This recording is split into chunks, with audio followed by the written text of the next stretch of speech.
Hello, and welcome to the first episode of Nothing for Your Thoughts, an unofficial free-to-play guide to Fire Emblem Heroes. My name is Star, and I've been an avid player of FaZe since its release back in 2017. I never spent a single cent in this game, and I plan on keeping it that way. Even without emptying my wallet for the biggest and bestest units, I've managed to frequently spend time in Tier 20, or the second highest rank, of the arena. Sheer force of will and just a couple of brain cells. I personally believe players should enjoy the game using whatever strategies they want, and personally I play with favoritism, or as most people like to call it, waifu over meta. Free-to-play players don't always have many options when it comes to building a unit, so most units will end up keeping their default skills, or the base kit. The purpose of this series is to take a look at some of the units I'm interested in, and maybe have had a chance to try, and I want to tear apart their base kit to determine their strengths and weaknesses to help you determine if you should spend any of your precious stockpiled worms. The unit I want to take a look at is one of the 4 focus units of the, at the time of writing this, currently active banner Holiday Handoff. Black Knight, the Knight's Blade. This guy just got a brand new coat of paint from the goddess on his fancy speedy fast sports car, but unfortunately got booted for parking without a permit when he was trying to deliver gifts. At least he learned from Crom and decided to borrow the axe Robin used to get the Tannenboom instead of just using the bag of gifts itself as a weapon. Winter Black Knight is what's known as a speedy armor. This means the Black Knight has a high speed stat and an armored movement type. This is similar to the previous version of the Black Knight, but this time he wields an axe instead of his usual sword. Let's begin by talking about that axe. The Solemn Axe covers a lot of what is needed for tanking while also assisting in some offense. We'll talk about the simple stuff first. When the axe is equipped, the equipped special's maximum cooldown is reduced by 1. So this kit's special, Black Luna, has its maximum cooldown reduced from 3 to 2. If Black Knight's HP is greater than or equal to 25% of its maximum value at the start of its combat, the Black Knight has all stats increased by 5 during combat and a second check then occurs. The second check is for offensive specials. If Black Knight's equipped special is activated by the Black Knight's own attack, other effects are allowed to occur based on the opponent's HP at the start of combat. 3 possible effects can affect the current combat, with each one activating at another 20% of the opponent's HP. The effects are as follows: damage reduction from the foe's first attack, a debuff to the foe's attack and speed stats based on their attack stat, and an NFU-like effect, occurring when the foe has greater than or equal to 20%, 40%, and 60% of their maximum HP respectively. The damage reduction is a 40% reduction from the calculated damage. It's fairly simple. The debuff is a little more complicated though. The debuff applies only during combat and is calculated by taking 25% of the foe's attack stat at the start of combat, then subtracting 8 from that number. If this number is less than 0, it is brought back up to 0, and if it is greater than 10, then it is capped at 10. This number is then subtracted from the attack and speed stat of the opponent. NFU, or no follow-up, is normally a skill, but I used it here to describe the effect. The final effect of the axe is neutralizing effects that guarantee foes follow-ups, and effects preventing, in this case, the Black Knight's follow-ups. So, that was a lot. But the weapon was about half the kit, so at least everything should be fairly short and simple from this point forward. So let's talk about a little thing I mentioned while going to the axe. Black Knight's signature special, Black Luna. Black Luna is a 3 max cooldown, or 2 max cooldown with the Solemn Axe, and triggers on Black Knight's attack. When the special triggers, the triggering attack calculates damage with the foe's defense and resistance stats decreased by 80%. See? Nice and simple. Next is the A skill, another nice and simple one. Distant Dart. It allows the Black Knight to counterattack from any range and grants speed plus 5 whenever the foe initiates combat. B skill now is new to FaZe, Special Fighter 4. We've had Special Fighter 3 before, but Special Fighter 4 is entirely new. The skill behaves very similar to the lower tier Special Fighter skills, but with a more lenient activation and 2 extra effects. All the effects occur during combat if Black Knight has 40% of his maximum HP or higher, and the effects are as follows: special cooldown charge +1 to Black Knight, and special cooldown charge -1 to foe per attack. It reduces the effect of deep wounds by 50%, and Black Knight heals for 30% of the damage dealt to a foe whenever he uses a special. Couple of little reminders about this. First, the special charge changes cannot stack. Second, deep wounds normally disables all healing, so this makes all healing reduced by 50% instead. Lastly, these effects only occur during combat, so healing with a staff while afflicted with deep wounds or using an AoE special won't allow you to heal. The C skill of this kit is Defense and Resistance Far Save 3. This skill allows the Black Knight to take the place of an ally within 2 spaces on armor traversable terrain during combat if a foe initiates with a range of 2. This effect is called Savior, and when it triggers, Black Knight gets +4 to defense and resistance during combat, and after combat movement effects from skills like Lunge do not occur. Now that we're done with the skills, let's briefly go over the stats of the Black Knight before we talk about what everything means altogether. Winter Black Knight has 43 HP, 44 attack, or 60 with the Solemn Axe, 44 speed, 35 defense, and 30 resistance. This gives a BST of 196, which along with the base kit grants a score of 355 in the arena without a bonus unit. If you or a loved one have seen these stats before, you may be entitled to financial compensation. Call 1-800-FEA-ANNA to get the financial aid you deserve for the mental damage rearmed Grima has probably caused you. Right, another recently released Speedy Armor has almost the exact same stat line as Black Knight here, so I'm going to use them for comparison as they can fulfill similar roles. To keep it simple, we'll make a quick comparison between the two stat lines.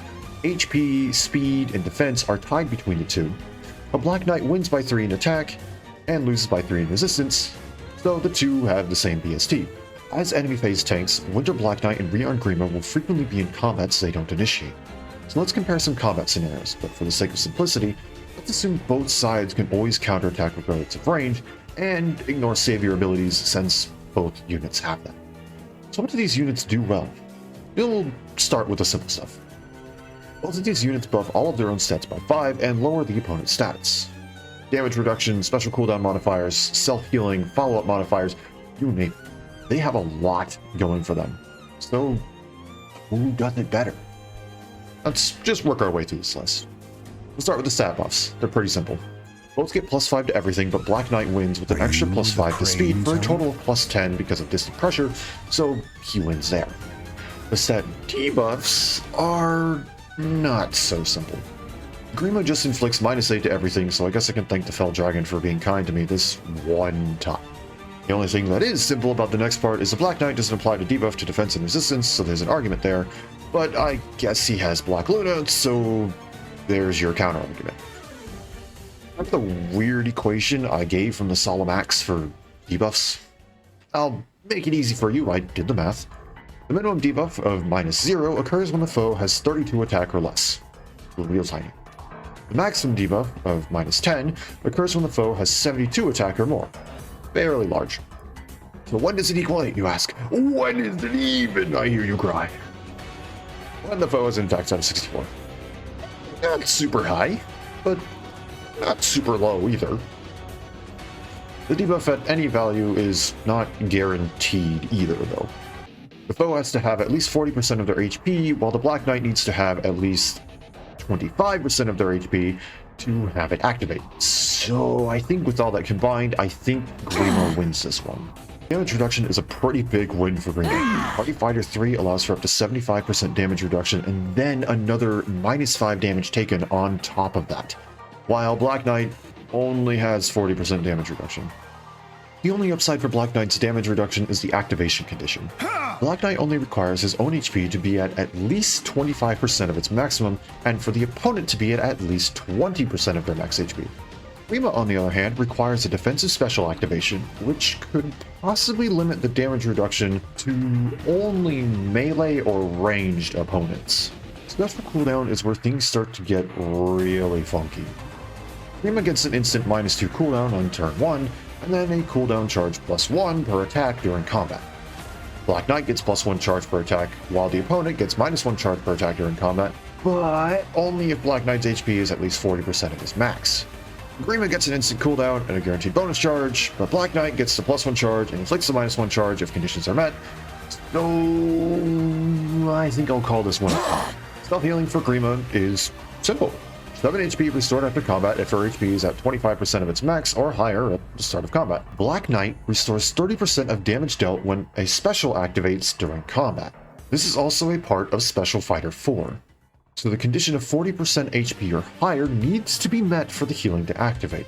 Because of how consistent Grima's healing is, and because she rarely needs more than the 7 HP restored after combat to fully heal, I think this is another win for Grima. Last but not least, we have the follow-up modifiers. Grima guarantees her own follow-ups as she has at least 25% of her maximum HP at the start of combat and always disables skills that guarantee foes follow-ups. Black Knight disables skills disabling his own follow-ups and skills guaranteeing foes follow-ups as long as the foe has at least 60% of their max HP and he has at least 25% of his own max HP at the start of combat. I think this one is a tie. Grima's follow-up modifiers are basically guaranteed, but there's an argument to be made about the necessity of a guaranteed follow-up attack for her speed. Well, the Black Knight's effects are pretty nice, but they might be a bit harder to activate. Risk versus reward, I guess. Overall, Black Knight didn't win this one. There's only one win for him. But Grima only won 3, so it wasn't a complete defeat for Black Knight. At least he tied twice. I know there's also probably a lot of other different things I didn't compare for the sake of not making this section longer than it already is, so there's probably a lot of unmentioned categories Black Knight could still win in. So maybe he didn't win against another unit released around the same time with a similar role to play, but that doesn't mean Winter Black Knight is bad. To start, his stats make him a pretty good all-rounder. More than 70 bulk against both physical and magical opponents without buffs or debuffs. Incredible speed. Combined with a pretty high attack stat, he can dish out a few heavy hits and tank a couple too. I know in the last section I trash talked his weapon a lot, but in a single weapon, it covers what most other units use 2 to 4 skill slots to cover. Damage reduction is damage reduction, and 40% is nothing to sneeze at when it comes to one-shot protection. If you have an unbuffed Black Knight and an unbuffed Armor Slayer, they would need to reach 87 physical or 82 magical attack without weapon triangle advantage to one-shot the Black Knight.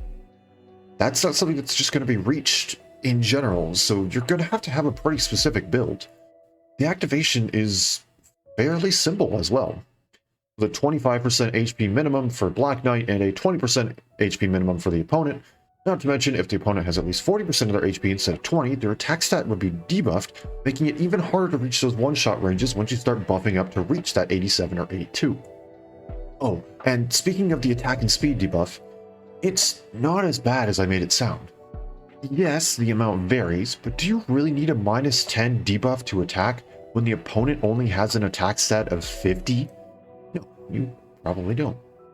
The end of you-like effect is actually really nice. If you're worried about the opponent getting a follow-up or having your follow-up disabled, you and your opponent probably have enough HP to tank the first hit during combat. So the HP requirements make sense and tend to fit the situation. I think distant counter is always nice, so I don't really need to explain that one too much. The plus 5 speed is also a pleasant addition. Fighter skills in general are almost always the key to a great armored unit, and Special Fighter works quite well.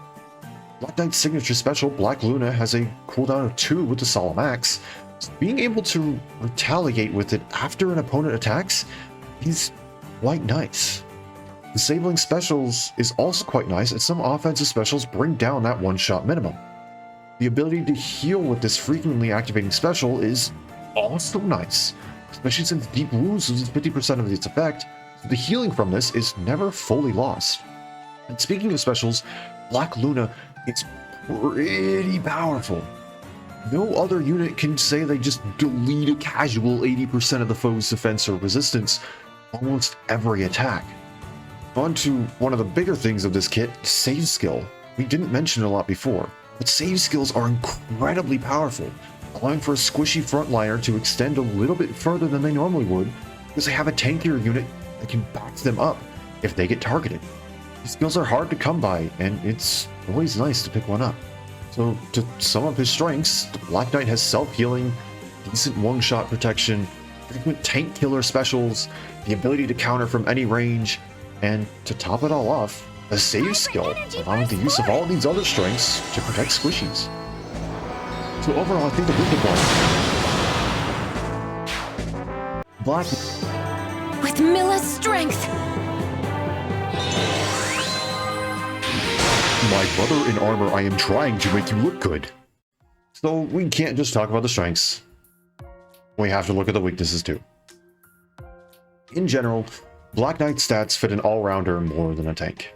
Several units have much higher bulk regardless of tanking skills, and quite a few don't have the weaknesses of an armored unit as well to go alongside it.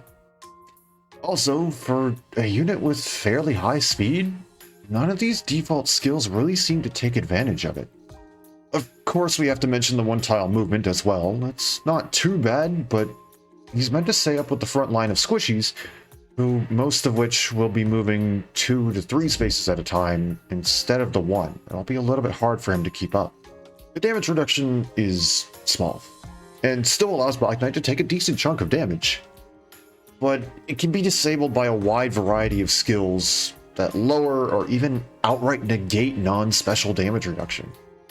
The damage reduction also only applies to the first hit, so brave attack types, or attackers who hit twice per attack, as well as units who find ways to follow up before Black Knight can counter, are pretty dangerous.